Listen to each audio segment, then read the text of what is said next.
প্রায় ৪০ বছর আগে কুমিল্লার মেঘনা উপজেলার ভাওরখোলা ও গোবিন্দপুর ২ ইউনিয়নের সংযোগস্থলে নির্মাণ হয়েছিল এই সেতু। কিন্তু বর্তমান সেতুর অবস্থা খুবই নাজুক।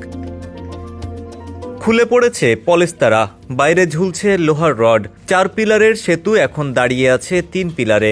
নিরুপায় গ্রামবাসী বাঁশ দিয়ে শেষ রক্ষার চেষ্টা করছেন।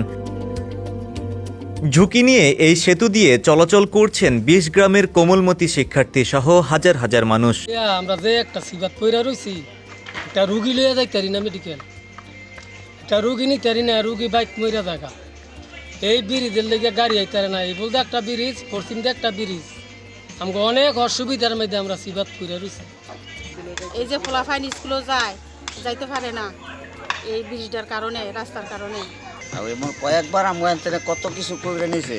আমি অন্তত কেন মনে হয় ২০-২৫টা গ্রামের মানুষের চলাচল যাতায়াতের রাস্তা এটা আগলা পুরানো রাস্তা। এই রাস্তাটাই আমরা অন্ধকার করে রয়েছি। আমরা একটা রুগী নিতে পারি না, এদিকে তো সেদিক যাইতে পারি না। এখান দিয়ে মানুষ যাতায়াত করতে ভয় পায়, আমরাও ভয় পাই। ২ ইউনিয়নের সংযোগস্থল মূলত এই সেতু।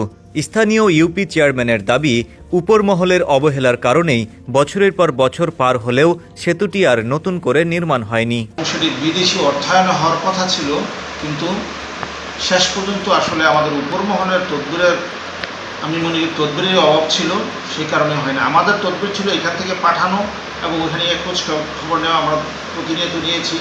কিন্তু আসলে ঊর্ধ্বতন মহল, কারণ এটা বড় একটা মেগা প্রজেক্ট ছিল, প্রায় ৫-৭ প্রায় ১৩ কোটি, ২টা ব্রিজ মিলে প্রায় ১৩ কোটি টাকার মতো একটা প্রজেক্ট, ২টা মিলিয়ে।